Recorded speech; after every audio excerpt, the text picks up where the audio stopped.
Oi, eu sou a Clara e a gente tá aqui mais uma vez para falar de livros que ninguém fala aqui, ou que poucas pessoas falam aqui. Livros para você sair da sua bolha literária. E esses livros, hoje, são os livros da Tag Livros. No vídeo anterior, eu te apresentei ao Clube do Livro da Tag Livros e apresentei 15 livros que eu já li desse Clube do Livro, desde que eu assino ele. Eu te expliquei o porquê eu assino, o porquê que eu comecei a assinar e como esse clube foi importante para mim para eu conseguir furar minha bolha literária e conhecer outros mundos literários. E hoje eu vou continuar te apresentando esses livros que eu li, porque como eu falei, vai fazer 4 anos que eu assino a Tag Livros. Então, eu recebi muito livro, é claro que eu não li todos eles, mas eu tô apresentando todos os que eu já li. Também quero comentar um pouco sobre os que eu ainda não li, mas os que eu tenho altas expectativas e que eu pretendo ler esse ano. E também os que eu não gostei, eu também tô comentando sobre eles. Tudo para você ter uma ideia se vale a pena assinar a tag, se é para você, se não é. E isso é realmente para mostrar e para tirar dúvidas, porque muita gente me perguntou e como foi uma coisa muito importante para mim, eu gostaria de compartilhar com vocês. E pra gente ir direto pro ponto, vou começar compartilhando as leituras. No último vídeo a gente parou no livro Coisas Humanas de Karen Twill, que foi um livro que me causou muita raiva, mas era um livro muito bom, porque era o intuito dele causar raiva. Então foi um livro que me tocou pra caramba e era um livro francês. E aí a gente vai de novo para um livro haitiano. É o segundo contato que eu tive com a literatura haitiana. E graças a Tag Livros, os dois. O primeiro livro haitiano que eu li foi Clara da Luz do Mar, que é um dos meus livros favoritos, que é um livro que eu indico para todo mundo. Todo mundo que me pede uma indicação de livro, eu indico Clara da Luz do Mar. Então foi a minha primeira leitura da literatura haitiana, da Edvige Tantiquette. E o segundo foi País Sem Chapéu, que também foi uma leitura que eu gostei muito. Não tanto quanto Clara da Luz do Mar, mas eu gostei bastante porque ele traz muito da cultura e das crenças haitianas aqui. Então aqui a gente acompanha um escritor, que é como se fosse o próprio Dany Laferrière, não sei como é que fala. Mas é como se fosse o próprio Dany, que ele mora fora, ele tá num exílio na América do Norte há 20 anos, se não me engano, e ele volta um dia pro Haiti. E ele volta pra casa dele, pra mãe dele, pra reencontrar os amigos de infância dele. E tá tudo do mesmo jeito, porém tudo muito diferente do que ele se lembra. E além do dia a dia, da rotina, da sociedade, das questões de classes sociais, das várias questões de criminalidade, várias questões difíceis que tem no Haiti, ele também passa a mostrar um pouco da religiosidade, das crenças. E a gente vai para um realismo mágico, sabe? É uma coisa que eu não esperava no livro, mas que o livro apresenta. E essa é a parte que eu mais gostei, quando ele entra pro realismo mágico e começa a falar das entidades e dessas crenças que é do povo haitiano. Então é uma leitura bem diferenciada, eu marquei muita coisa aqui porque é muita coisa desconhecida pra mim. Então se você ver as minhas marcações, ela tem vários títulos diferentes, né? Várias cores, porque cada tag representa uma coisa, então o rosa lugares, o verde em contextos históricos, o roxo deuses, porque ele fala muito dos deuses de lá, os lilás, né, personagens, vermelho conexões com a vida. Eu adoro essa tag de conexões com a vida, porque normalmente quando eu tô lendo um livro, às vezes aparece uma coisa na minha leitura que tá acontecendo no meu dia a dia, ou que eu vi em um outro canto, e eu acho que é muito estranho, mas eu acho que é uma conexão com a vida. E aqui sobre o próprio autor. Então eu fui marcando muitas coisas, assim, principalmente sobre os deuses, sobre as crenças deles, que eu não sabia e que foi muito interessante descobrir. Então isso é um dos grandes pontos que eu falo sobre assinar a Tag Curadoria, porque ela me fez descobrir outros mundos e outras culturas que eu não conhecia e que pra mim aumenta muito, expande muito o meu conhecimento literário, sabe? Faz a gente conseguir viajar no tempo e no espaço sem sair de casa, realmente pelos livros. A gente não fica preso no mesmo estilo. Os próximos livros que eu li, deixa eu ver se eu tô na ordem certa, que eu não sei se eu tô. Eu não estou na ordem certa, agora que eu vi.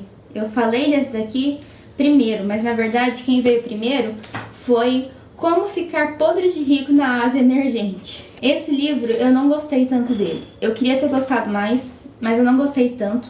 E ele conta a história de um rapaz que sempre quis ser muito rico e ele tá contando passo a passo como se fosse um coach, sabe? De como ficar podre de rico na Ásia emergente. E é um livro que ele é ambientado num lugar fictício, mas ele se assemelha muito ao Paquistão. Então a gente acompanha aqui o protagonista que quer ficar podre de rico e ele passa a nos dar passo a passo de como fazer isso, só que realmente explicando toda a realidade e apresentando essa realidade num tom meio sarcástico, sabe? De umas ironias, meio que umas sacadas. E enquanto ele mostra como tudo é fácil e simples, ao mesmo tempo a gente percebe que não é nada fácil e nada simples, visto a realidade que ele vive. E a gente vê que não é tão diferente da realidade brasileira, sabe? Principalmente de quem vem de áreas periféricas e que luta por essa ascensão social, que é o que a grande maioria da sociedade luta, porque é o que foi implantado na nossa cabeça de que nós precisamos ascender socialmente. Mas não é um dos livros que eu mais gostei, mas também não é um livro que eu detestei. Então foi bem o mais ou menos ali.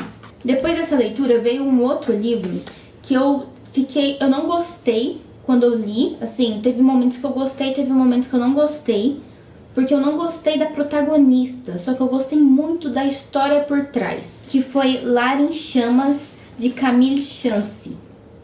Esse livro, ele assim, eu não gosto da protagonista, eu acho ela chata, eu não gosto do namorado dela lá, que faz par com ela, eu acho ele chato também, só que eu gosto muito da ideia da autora, e eu gosto muito de uma outra personagem que é coadjuvante, que pra mim deveria ser protagonista, e de um outro personagem também, que também é coadjuvante, enfim. O que tem de especial e de interessante nesse livro é tudo que você sabe por trás dele. Ele é uma releitura de Antígona. Eu fiz até anotações aqui para me lembrar dessa bendita tragédia grega. Antígona é uma tragédia grega escrita por Sófocles. E aqui a gente tem a releitura dela para os tempos atuais. Só que em Antígona a gente acompanha a própria Antígona e seus 3 irmãos. No caso, eles são filhos de Édipo e Jocasta. São filhos de um incesto. É um negócio assim. A questão é que eles estavam disputando por um trono. Esses irmãos são Antígona, Ismênia, Polinice e tem um quarto, que eu não lembro qual que é o nome dele. O Polinice e esse outro quarto irmão estão disputando por esse trono. Eles estão brigando até a morte. E os dois acabam se matando.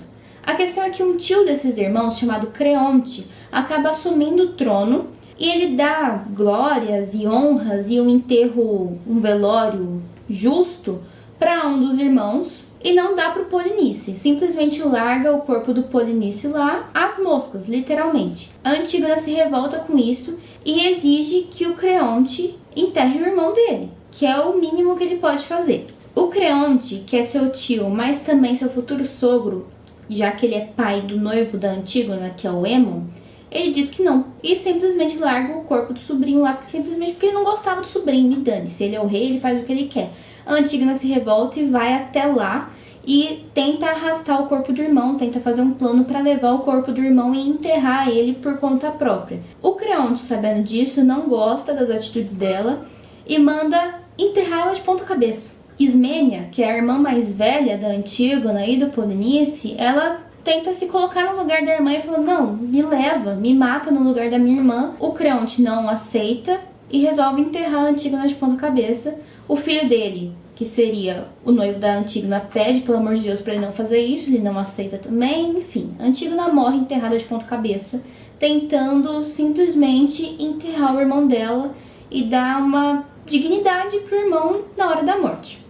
E essa é a história. É uma mulher rebelde que tenta honrar o irmão que morreu batalhando pelo trono que seria dele de direito. A questão é que nos tempos atuais nós estamos na Inglaterra e aqui nós temos Isma, a irmã mais velha, Anica e Parvais, irmãos gêmeos mais novos. Esses 3 irmãos, eles vivem com uma tia, se não me engano, na verdade é uma vizinha, numa região que é dos paquistaneses, ali na Inglaterra, em Londres, depois que a mãe faleceu e que o pai foi preso e também sumiu, foi morto e ninguém recuperou o corpo nem nada. O pai, ele acabou se envolvendo em questões que não são faladas pelo governo e que não são bem vistas, principalmente se a família é muçulmana. Nós já sabemos o que é. E a Isma, a irmã mais velha, ela acabou abrindo mão de muita coisa da vida dela, como por exemplo a vida universitária, para cuidar dos irmãos mais novos, que são os gêmeos Anika e Parvais. Agora a gente começa o livro com a Isma voltando para sua vida, já que os irmãos estão criados e ela consegue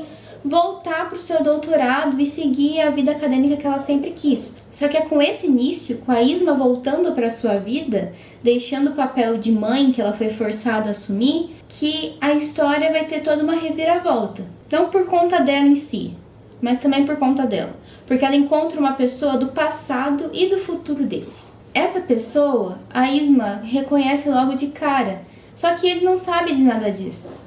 E sem querer, de alguma forma, o caminho deles vai se cruzando até o ponto que esse jovem encontra com a irmã da Isma, que seria a Anika. Ao mesmo tempo, o Parvais está se enrolando em outras situações que vai fazendo a coisa ficar cada vez pior, as relações familiares vão se rompendo e a Anika vai brigando com a Isma. E é uma questão muito delicada. Enquanto você vê a irmã mais velha simplesmente tentando fazer eles sobreviverem, basicamente num covil de lobos, você vê o irmão mais novo tentando agir pelas próprias pernas, acreditando que aquilo seria o melhor, porque afinal eles sempre seguiram o que a irmã mais velha falou. E agora eles têm algum tipo de liberdade que eles acreditam que seria o melhor, que eles podem decidir. E aí as coisas vão saindo do controle. E a Anika parece ser a única que consegue manipular a história para caminhar da forma como ela precisa que caminhe. Porque ela tem seus motivos, e ela tem as suas decisões, e ela tem bons motivos para ter feito as escolhas que ela fez. Que a gente não sabe se doeu pra ela ou não. Isso eu não sei dizer. A questão é, eu não gostei da Anika, eu achei ela uma personagem muito chata. Eu gosto muito da Isma e eu acho a Isma uma personagem muito justa, muito sincera e muito correta. Mas a Anika eu acho ela muito chata, só que eu entendo que ela cumpre a função dela. Assim como o Parvais cumpre a função dele. E eu queria saber muito mais do Parvais, porque ele é um personagem incrível, assim. Ele é muito bom. E tem algumas coisas que faz muito sentido com a tragédia grega de verdade. Muitas coisas condizem, só que algumas coisas são meio contraditórias, assim, porque na tragédia grega, a Antígona era a mais ligada ao Édipo, era a que mais honrava as tradições e amava o pai. Aqui a gente já vê o Polinice sendo o mais ligado ao pai. Se você entender quem é a Anika e quem é Polinice e quem é Ismênio na história atual, você consegue fazer essas ligações facilmente e por isso eu fiz essas anotações. Porque eu consegui fazer essas ligações facilmente. É só você ler o livro e depois procurar no Google a tragédia Antígona, que você vai conseguir. E quando você procura a tragédia e você lê o livro, ou depois que você leu, aí você respeita essa história muito mais do que se você não tivesse procurado a tragédia, sabe? Então eu acho que a autora foi esplêndida, assim, muito, muito inteligente em tudo que ela fez. Por isso eu gosto desse livro. Por mais que a personagem, a protagonista, tenha me irritado tanto. Agora, um outro livro que eu li, sem ser dessa linha, porque era um livro que ele veio como brinde, é O Sofrimento do Jovem Werther, de Goethe. E já que a gente tá falando sobre esses livros que a gente respeita mais até depois que a gente leu, eu resolvi falar dele, porque ele é esse tipo de livro. Esse livro, ele é de 1700 e pouco. A leitura dele é complicada, ele é muito romântico, ele é dramático, ele é do estilo naturalista e ele é trágico e ele me estressa, sabe? Aquele romantismo exagerado me irrita, eu não tenho paciência pra isso. É daquele tipo de Romeu e Julieta, não tem paciência. Ele é um romance epistolar, ele é escrito no formato de cartas, então se você abre ele aqui, você consegue ver, ó, 15 de maio, nananã. E a história é o Werther, o Sofrimento de Jovem Werther, escrevendo cartas pro seu amigo William, alguma coisa assim. O Werther, a gente começa a história descobrindo que ele está em algum lugar, não se sabe onde, mas em algum lugar diferente de onde ele mora, em algum lugar de sítio, campo, sei lá da Inglaterra, aqueles lugares bonitos, maravilhosos de mansão, pra se curar de alguma coisa, pra passar um tempo, passar férias, pra se acalmar, pra respirar ar puro e sair da vida que ele vivia. E ele começa a escrever cartas pro seu amigo William, falando como o lugar é bonito e tal. até que um dia ele se apaixona por uma moça chamada Charlotte. E essa moça não corresponde às expectativas dele e ao amor dele, porque essa moça já tem um noivo e ela está muito bem com o noivo dela, muito obrigada. E ele se sente extremamente mal com isso, então ele começa a definhar sobre esse sentimento dele e as cartas dele começam a ficar cada vez piores, ele começa a ficar cada vez mais mal e só pensar em coisas ruins e tal. E chega uma hora que isso tudo fica insustentável. Enfim, eu li o livro e fiquei... Sério, cara? Pô, meu, é sério? E eu fiquei muito irritada, eu fiquei muito estressada, eu realmente não gostei do livro. Mas aí quando eu fui procurar a história, eu fiquei muito encantada pela história. Porque o Goethe, que é o autor também de Fausto, que é o autor dos Sofrimentos de Jovem Werther, ele escreveu esse livro antes de Fausto, que é o livro que ele é mais conhecido. E ele foi apaixonado por uma jovem chamada Charlotte. Numa época em que essa jovem chamada Charlotte não correspondeu aos seus sentimentos, porque ela também era noiva de outro. E ele também ficou muito mal. E aí, disso, saiu o Sofrimento de Jovem Werther. Ele escreveu o Werther para colocar no Werther todos os sentimentos que ele tinha e para fazer com o Werther o que ele pensava em fazer consigo mesmo. Só que ele não fez consigo mesmo. O que ele fez com o Werther, ele não fez com ele. E assim ele continuou vivendo e ele viveu até os 82 anos. Depois ele lançou Fausto, ele se casou, se apaixonou de novo, teve família. Viveu até os 82 anos muito bem, obrigada, e aí morreu tranquilamente, bem. Então, o que eu gosto desse livro é que o Goethe conseguiu colocar tudo o que ele estava sentindo e fugir dos sentimentos dele em um personagem que ele criou simplesmente para explodir esse personagem mesmo, para tirar de si todos os sentimentos ruins dele. Então, quando a gente pensa naquela frase da Sociedade dos Poetas Mortos, que diz que, na verdade, engenharias, direito, medicina realmente são importantes para a sociedade, mas é a filosofia, é o amor, é a beleza, é por isso que nós vivemos, é isso daqui, por isso que nós sobrevivemos, né? Então o Goethe mostrou isso, ele fez o que ele tinha de fazer para sobreviver, e ele conseguiu fazer isso por meio da arte. Então às vezes você não consegue falar, mas você consegue escrever, seja de uma forma abstrata, seja por meio de cartas para uma outra pessoa que você nem sabe quem é, usando um nome fictício, enfim, mas ele fez. Seja um final trágico, horrível, horrendo, que você não gostaria de ter, mas que muitas vezes vem na sua cabeça e que você colocando no papel sai. Então, por isso que eu passei a respeitar muito mais esse livro. E tem livros que são assim, pra mim, eu passo a respeitar eles depois que eu descubro a história por trás deles, e aí quando todo o contexto faz sentido do porquê eles existem, eu falo, o livro é bom. Agora, seguindo nas leituras, eu li também um livro que eu realmente adorei, que foi um dos livros mais engraçados que eu já li, que eu dei altas risadas, é A Mulher do Século, de Patrick Dennis. Esse livro, ele, em inglês, se chama Tia Mummy, Aunt Mummy, se não me engano, que é o nome da tia, realmente. E ele é muito divertido, ele é muito engraçado, porque ele é a história de um sobrinho que foi criado por sua tia. E a sua tia é basicamente uma narcisa, sabe? A tia é uma doida. O garoto, ele é de uma família rica, ele já não tinha mãe, a mãe faleceu quando ele era muito criança, ou quando ele nasceu, alguma coisa assim. E aí ele perde o pai também, e só tem a tia pra criar ele. Então ele acaba indo pras mãos da tia, que é uma solteirona, que nunca se casou, que sempre viveu no luxo, e que sempre teve dinheiro, nunca precisou trabalhar, que sempre gostou de acordar tarde, dar festas, é meio excêntrica, gosta de se vestir bem, de decorar a casa, de fazer compras, de coisas assim, totalmente fúteis, mas ela também gosta muito de cultura e gosta muito de coisas diferentes, e ela é uma mulher muito à frente do tempo dela, em pensamentos, em ideias, sabe? E às vezes até fora da casinha. E esse garoto, que é o Patrick, ele foi criado pela sua tia, e a gente acompanha esse crescimento dele, desde quando ele chegou pra ela, e ele começou a se habituar nessa casa maluca, com essa tia maluca dele, que de repente começou a dar livros pra ele que ele não tinha acesso quando ele morava com o pai, que vivia brigando com o testamenteiro do pai dele, porque o testamenteiro queria seguir as ordens do pai dele, que era registrar ele num colégio católico, e ela queria colocar ele num colégio extremamente inovador e diferente e artístico, e que as crianças ficavam nuas. Então era muita loucura para a cabeça de uma criança, só que ela conseguiu criar ele muito bem. E isso que é muito divertido, porque por mais que ela coloque ele em rascadas e por mais que ela conseguisse ser egoísta várias vezes, ela também foi uma mulher que conseguiu criar ele muito bem, porque ela era muito diferente do que as normas sociais pediam. Então, quando ela ficou pobre, ela resolveu ir trabalhar.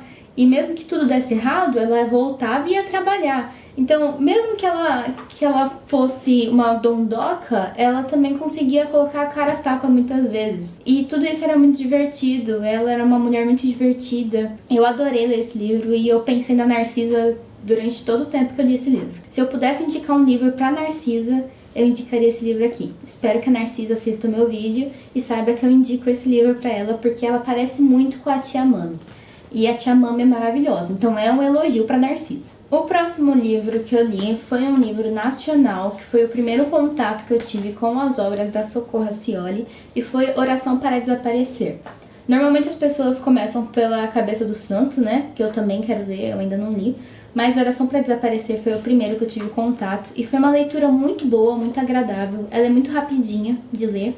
Eu gostei mais do final dele, assim, do meio pro final, do que do início, pra ser sincera. Ele conta a história de uma mulher que ela simplesmente acorda debaixo da terra, sendo retirada da terra.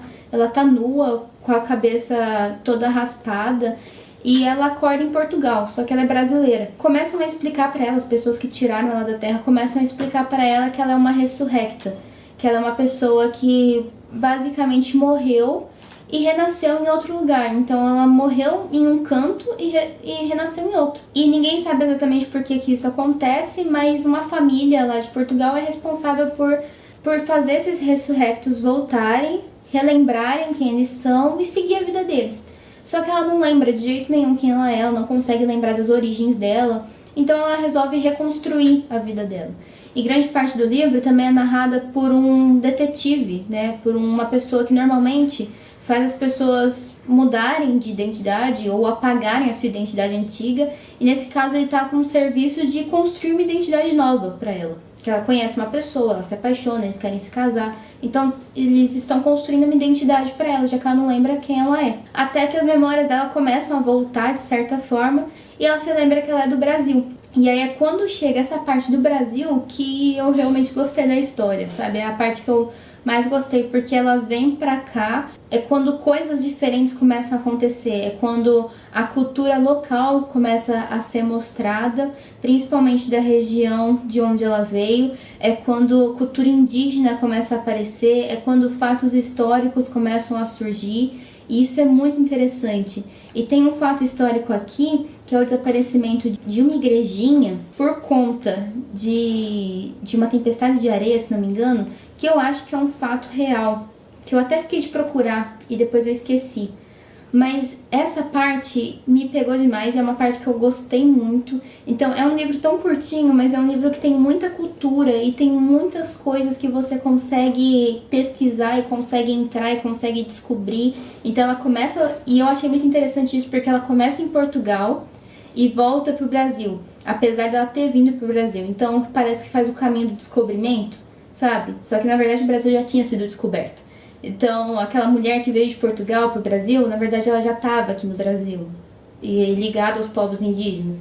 Então, eu achei muito, muito legal essa visão da Socorro Racioli sobre o Brasil e como ela trouxe essa cultura para a história da protagonista. O outro livro que eu li, seguido desse, também foi um nacional, chamado Ela se Chama Rodolfo, de Júlia Dantas. E esse livro, ele foi o tipo de livro que eu não dava nada por ele e ele me entregou simplesmente tudo. Aqui a gente acompanha um personagem que ele não é muito simpático, eu não gostei muito dele, assim, logo de cara. Ele é um personagem meio apático, meio indiferente, meio chato, sabe? Porque você só vê ele resmungando que a mulher dele, a namorada dele foi embora, abandonou ele e ele tem vontade de ir atrás dela.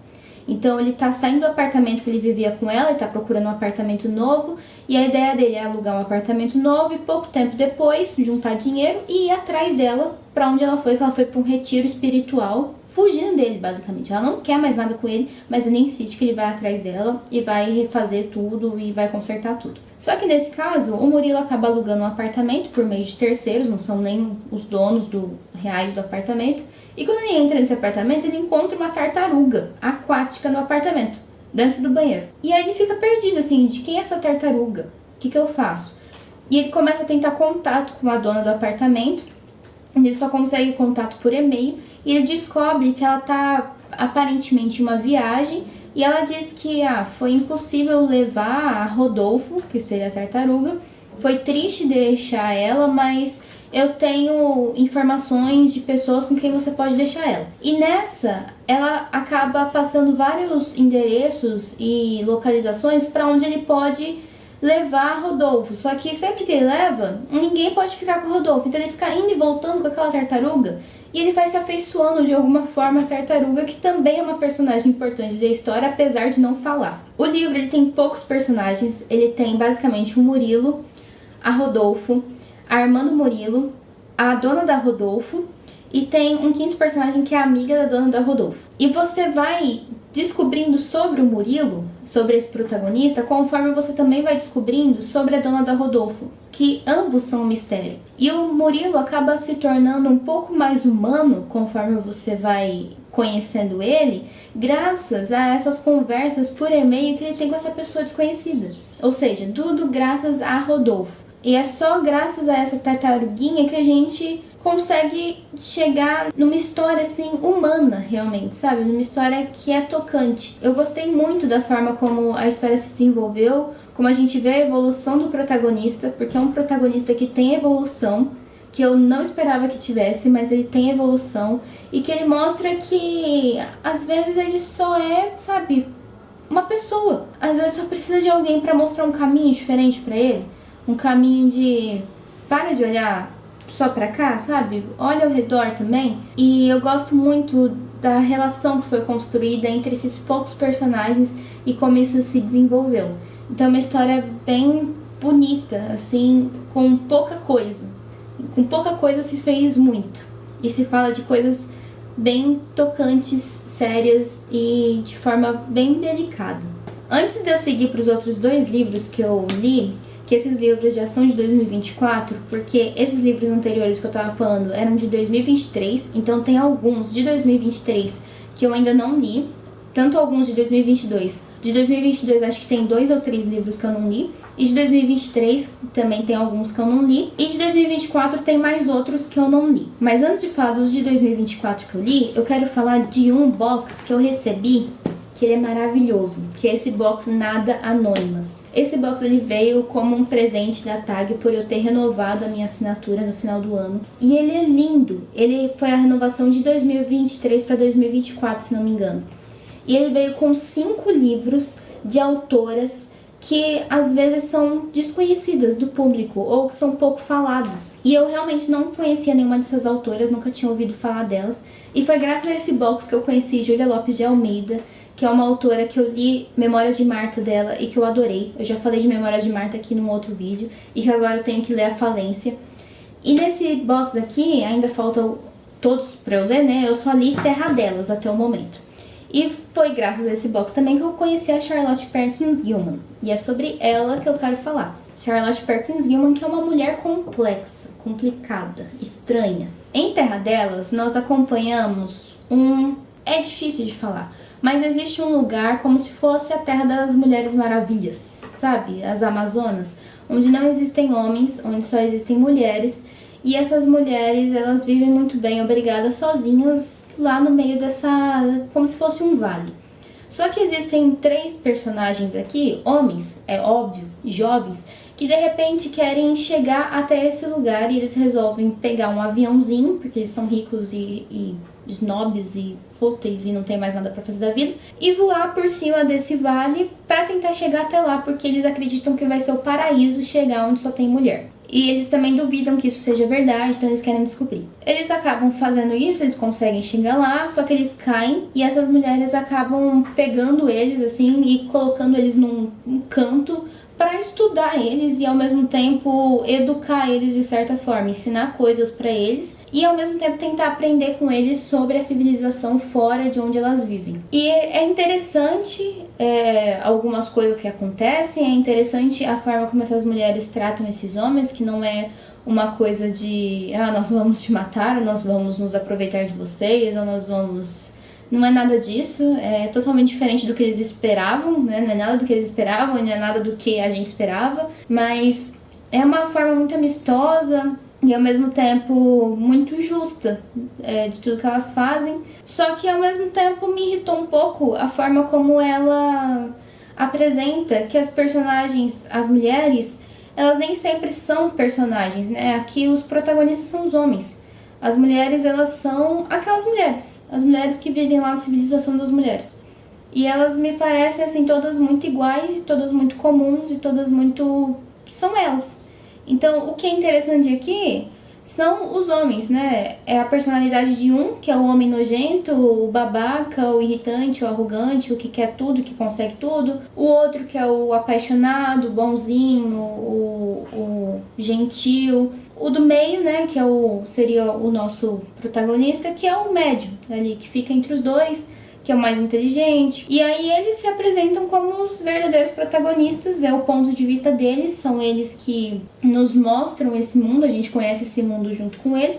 E me incomoda como as mulheres, apesar de elas terem nomes, elas não serem realmente as desbravadoras de um outro mundo, ou elas serem as que saem desse mundo para conhecer outros mundos. Isso me incomodou. Eu não achei muito legal isso, mas eu entendo que a autora quis trazer uma visão de olha como o mundo só de mulheres não precisa de homens e é muito mais organizado, muito mais ok, muito mais gentil e muito mais perfeito do que se tivesse homens. Quando os homens caem ali, eles acabam desbalanceando todo o equilíbrio que existe aqui. Eu entendi esse lado. Ao mesmo tempo, a Charlotte Perkins Gilman é uma mulher que ela era muito racista, muito preconceituosa. Ela era feminista, porém ela defendia o feminismo excludente, apenas para mulheres brancas. Então aqui é óbvio que ela traz essa questão eugenista dela. Então ela descreve as mulheres daqui como mulheres brancas, caucasianas. E isso também aparece no livro.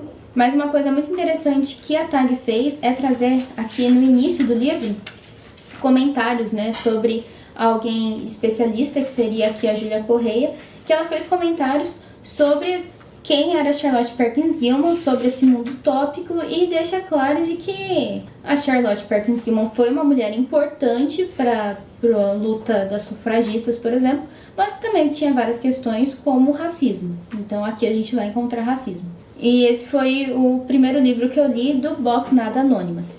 Aqui a gente ainda tem outros 4 livros, então a gente tem A Falência, da Júlia Lopes de Almeida, que diferente da Charlotte Perkins Gilman, era uma mulher muito à frente do tempo dela, também, né, a Charlotte Perkins Gilman de certa forma era, mas a Júlia Lopes de Almeida ela criticava muito questões de classes sociais, muito a elite. Ela era uma mulher que trabalhou enquanto criou os filhos, ela era a favor da abolição da escravatura, ela era contra várias questões preconceituosas, então ela era... E brasileira, né? Então, sim. Nós temos também O Despertar, da Kate Chopin. Também Os Mistérios do Prata, de Juana Manso. E As Aventuras da Senhora Sickle, que é uma autobiografia da própria Senhora Sickle, da Mary Sickle. Que esse e esse estão na minha lista de leitura deste ano. E eu pretendo ler logo mais. Seguindo agora para as leituras de 2024, porque Terra Delas eu fiz antes de começar as minhas leituras de 2024.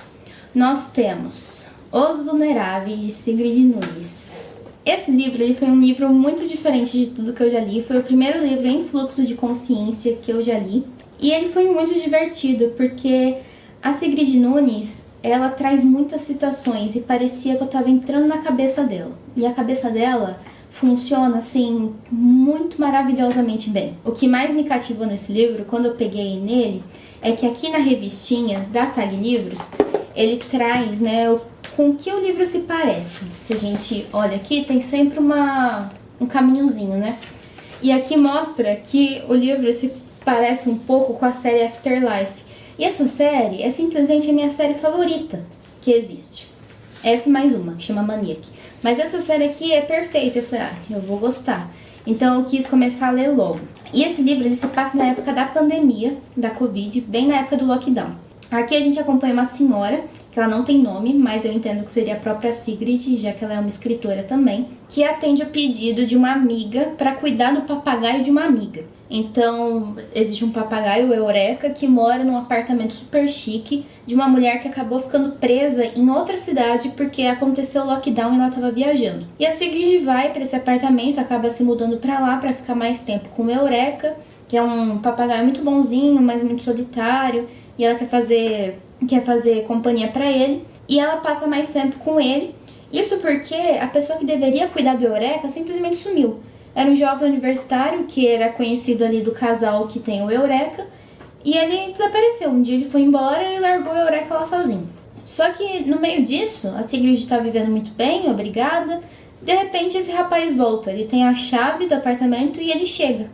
E aí ela começa a ter que lidar com um jovem universitário de 20 e poucos anos, enquanto ela é uma senhora que já tá de saco cheio de tudo aquilo. E o interessante é que a protagonista aqui trata todo mundo com o nome de Flor, então ela chama as amigas dela por Flores. E de repente esse rapaz chega e eles começam a ter alguns atritos geracionais principalmente, e ela chama ele de ervilhaca.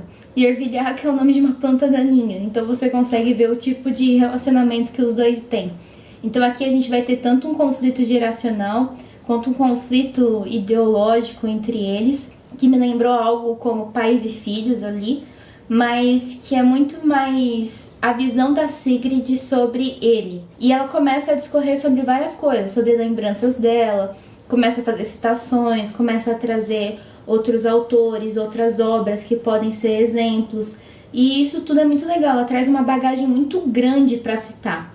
E eu adorei todas essas citações, eu até separei aqui todas elas, eu fiz um vídeo só da lista de leitura da Sigrid Nunes, porque eu acho que ler ela vai fazer qualquer pessoa expandir muito seu conhecimento literário. Então eu gostei muito, foi um livro muito divertido de ler também. E eu li rapidinho. O último livro de 2024 da TAG que eu li foi Maus Hábitos, de Alana S. Porteiro. E esse livro foi um livro muito impactante, ele foi um livro muito bom mesmo. Ele é um livro muito delicado, ele é a visão de uma garota trans em Madrid, na década de 80. Então a Espanha tinha acabado de sair da ditadura militar que eles estavam tendo, numa ditadura fascista. E nessa época, década de 80, eles estavam tendo uma revolução cultural, artística nas ruas, e essa garota estava crescendo. Então ela sempre soube que ela era uma menina, mas ao mesmo tempo ela tinha que usar uma máscara porque ela tinha medo, né, do que as pessoas poderiam achar dela. E ela vivia num bairro operário, num condomínio, assim, aqueles condomínios habitacionais, né, e ela observava muito os vizinhos. Então tem várias questões sociais sendo tratadas aqui, como por exemplo, o vício em drogas que muitas pessoas da vizinhança tinham. Então ela até cita aqui que uma das primeiras paixões dela, quando ela era só uma criancinha, foi um anjo caído, porque ela viu esse rapaz que era muito bonito caindo na frente do apartamento dela com uma seringa enfiada no pé. E isso era uma coisa muito comum lá na época, porque parece que o governo de certa forma liberou ou incentivou o uso indiscriminado de drogas, principalmente a heroína, para as pessoas ficarem alheias a tudo que estavam fazendo no governo, principalmente as pessoas dos bairros operários e que estavam sendo mais exploradas. Então tem várias críticas sociais quanto a isso, também conforme ela vai crescendo, quanto às questões de gênero, como as pessoas que não se encaixam no gênero com o qual nasceram eram vistas e eram tratadas, questões de violência. O livro é toda uma visão dela, mas não só sobre ela, sobre todo o bairro em que ela mora, toda a situação política, mesmo que de uma maneira mais indireta, sobre pessoas da vizinhança, e todas as formas como ela fala disso é uma forma muito bonita, é uma forma muito delicada, por mais que seja uma descrição dura, por mais que seja um ambiente duro, por mais que ela seja direta, você vê uma delicadeza na narrativa, um tom muito delicado que é muito difícil de encontrar. E isso foi muito diferente pra mim, assim, eu conseguia ouvir o tom dela, sabe? É como se fosse um tom de voz muito tranquilo, contando as coisas mais absurdas. Então eu gostei muito desse livro, foi um livro muito bonito, muito tocante. A gente leu no Clube do Livro por correspondência, e foi um dos melhores livros que eu li em 2024, com toda certeza. Eu realmente amei ele, ele tem personagens muito fortes, como eu falei, não é só sobre ela. É sobre muita gente. E tem... Os meus personagens favoritos aqui nem eram ela. Então, assim, são personagens muito bons e muito marcantes, tanto para a vida dela quanto para nós, leitores. Ela conseguiu trazer eles de uma forma perfeita. E agora, em 2025, o que eu estou lendo? Pois é, eu estou lendo... Deixa eu pegar aqui. E agora, em 2025, eu estou lendo um livro de 2024 que eu recebi em agosto, se não me engano. É Línguas, de Domenico Starnone. E eu tô adorando esse livro, eu já tô no meio dele, comecei ontem. E ele é muito bom, eu tô quase terminando ele, porque ele é narrado por uma criança. Ele começa a ser narrado por uma criança e a gente vai acompanhando o crescimento dessa criança. É como se fosse um romance de formação, só que ao mesmo tempo uma autoficção.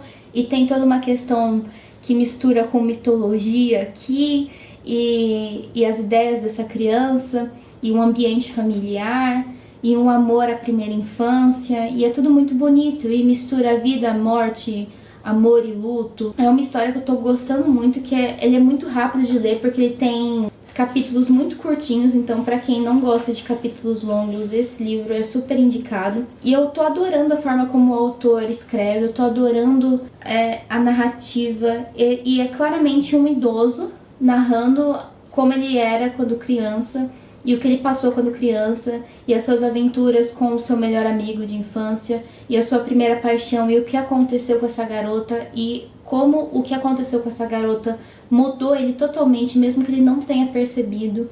Então várias coisas estão se juntando, e eu acho que tem toda uma questão política também da época, que eu ainda estou tentando captar. Então eu estou gostando muito. Essa é a minha leitura atual da TAG.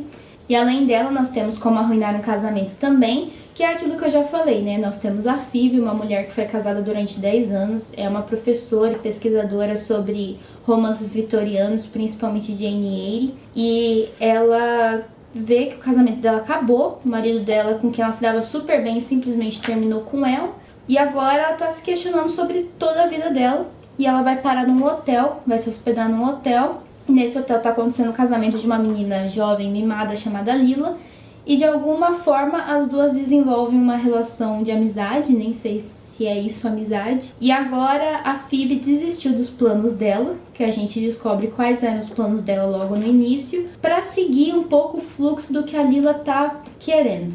Então eu tô bem nesse meio, assim, que a Phoebe desistiu por enquanto e tá seguindo o que a Lila tá pedindo. Mas ao mesmo tempo a gente vê que a Phoebe assim, não se encaixa, mas ela não tá nem aí mais, porque ela não tá nem aí pra se encaixar no mundo, já que ela ficou tanto tempo tentando se encaixar. E eu tô gostando bastante da história, eu achei que eu não ia gostar, mas agora eu tô gostando. E é por isso que eu acho que vale tanto a pena você apostar nesses tipos de leituras, tanto da TAG Curadoria quanto da TAG Inéditos. Por exemplo, a TAG Inéditos eu não achava que eu ia gostar, e agora eu tô lendo o livro e eu tô gostando bastante. Já a TAG Curadoria, eu tinha muito medo de receber um livro e não gostar do livro, mas todos os que eu li, a maioria eu adorei. Foram 3 que eu não gostei, de 4 anos que eu tô assinando. É por isso que eu sempre defendo muito a assinatura da TAG, e eu acho assim que tem um ótimo custo-benefício, eu acho que vale muito a pena, e que vale muito a pena se você quer expandir o seu mundo literário, se você quer conhecer outras literaturas,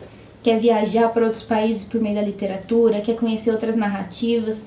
Tudo isso eu acho que vale muito, muito a pena. Eu adoro. E você já sabe, se você quiser assinar, você pode ter 1 ano de frete grátis usando o meu cupom CLARA100. Tanto para TAG Inéditos, são livros inéditos no Brasil, que nunca foram publicados, quanto para TAG Curadoria, que são livros muito especiais e muito profundos que vão com certeza tocar o seu coração. Não que a TAG Inéditos não faça isso, eu também acho que faz. Me conta aí nos comentários se você já assina, qual o seu livro favorito da TAG, ou se você não assina, me diz se você quer assinar ou não, se você vai assinar ou não, por que você quer ou por que você não quer. Vamos conversar sobre a TAG, porque eu sempre quero conversar sobre a TAG. Eu já fazia propaganda da TAG antes da TAG me notar. Mas é isso, muito obrigada por terem me assistido e desculpa falar tanto, mas eu espero que vocês tenham gostado.